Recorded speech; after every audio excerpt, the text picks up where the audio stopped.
F1 sports ಇಷ್ಟು expensive ಇದೆ ಅಂದ್ರೆ ವಿರಾಟ್ ಕೊಹ್ಲಿ ಅವರ ಎಲ್ಲ ಮನೆ ಮತ್ತೆ ಎಲ್ಲ ಕಾರ್ಸ್ ಮಾರಿದ್ರು ಕೂಡ ಒಂದು F1 ಕಾರ್ ಕೂಡ ಎಫೋರ್ಡ್ ಮಾಡೋದಕ್ಕೆ ಆಗೋದಿಲ್ಲ. F1 ನಲ್ಲಿ ಕಾರ್ ರೇಸಿಂಗ್ ಇರುತ್ತೆ. ಮತ್ತೆ ಈಗ ಯಾಕೆ ಇಷ್ಟು ಎಕ್ಸ್ಪೆನ್ಸಿವ್ ಈ ಸ್ಪೋರ್ಟ್ ಇದೆ ಅಂತ ನೀವು ಅನ್ಕೋತಿರ್ಬೋದು. ಎಸ್, ಕಾರ್ ರೇಸಿಂಗ್ ನೇ ಇರುತ್ತೆ. ಇದರಲ್ಲಿ 20 ಕಾರ್ F1 ರೇಸಿಂಗ್ ದಲ್ಲಿ ಇರುತ್ತೆ.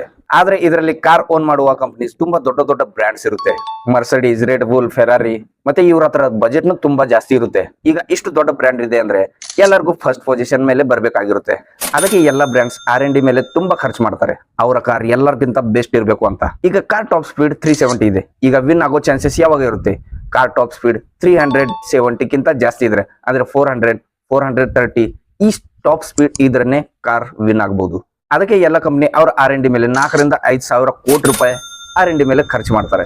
ನಾನು ಪಾರ್ಟ್ಸ್ ಮತ್ತೆ ಮ್ಯಾನುಫ್ಯಾಕ್ಚರಿಂಗ್ ಬಗ್ಗೆ ಇನ್ನೂ ಮಾತಾಡೇ ಇಲ್ಲ. ಈಗ ಕಾರ್ ಬೆಸ್ಟ್ ಇದೆ. ಈಗ ಡ್ರೈವರ್ ಕೂಡ ಟಾಪ್ ಕ್ವಾಲಿಟಿ ಬೇಕು.